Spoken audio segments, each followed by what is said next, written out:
शुभ बिहानी सम्पूर्णमा राधे राधे। अनि अहिले चाहिँ यति बेसी चिसो बढेको छ हो। म चाहिँ टोपी लाएर अब चाहिँ हिँड्न आँटेको। कहाँ जाने यस्तै हुन्छ यहाँ हाम्रोतिर चाहिँ नि। बाँधा त छोड्नु, मृगले पनि कोपी सबै खाइदिइसकेको छ।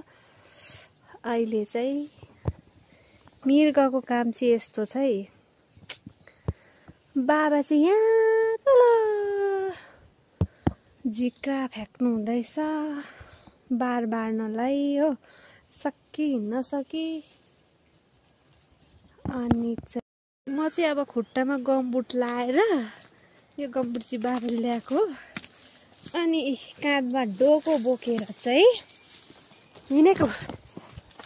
यस्तै छ आजकल जिन्दगी, यस्तै चल्दैछ विन्टरको। बाटो पनि यहाँ छ हो। यसरी जानुपर्छ रुद्राक्षको फदै। चाहिँ अब गमबुट लाएर जाँदैछु है। कति दिनमा गमबुट निकालेर लाएको।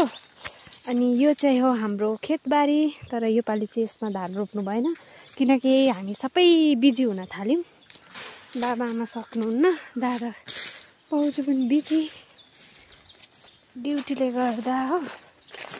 अनि चाहिँ म चाहिँ आइपुगेँ। यहाँ चाहिँ हुनुहुन्छ मेरो आमा घाँस काट्ने।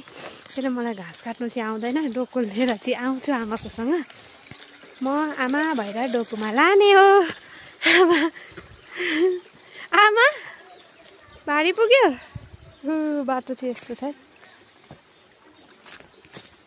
आमाले बाख्रालाई घाँस काट्नु हुँदैछ। अनि म चाहिँ आमाको साथी आएको डोको लिएर। अनि यहाँ तलबाट दाजुले ल्याउनु हुँदैछ घाँस गाईलाई। यहाँ कराउनुहुन्छ, अलिअलि देखिँदैछ। म चाहिँ आमाको साथी आएको।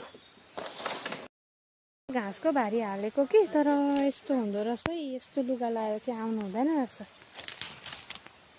कहिले टिपेर सक्ने। कुरो त कुरो, यो झन् डबल कुरोको पनि बेसी लाग्दो रहेछ। हेर्नु त लुगाभरि। रेडी भयो, आमा पनि रेडी हुनुभयो। आमा चाहिँ यति बोक्ने अरे हो। मलाई चाहिँ यति बोकाएर आमा यति बोक्ने अरे। यो कति दिनलाई पुग्छ आमा? आज दिनभरिलाई होइन, यो 3 दिनलाई पुग्छ यो बाख्रालाई। किनभने हामी 3-4 दिनमा एकपल्ट त आउनुपर्छ नि।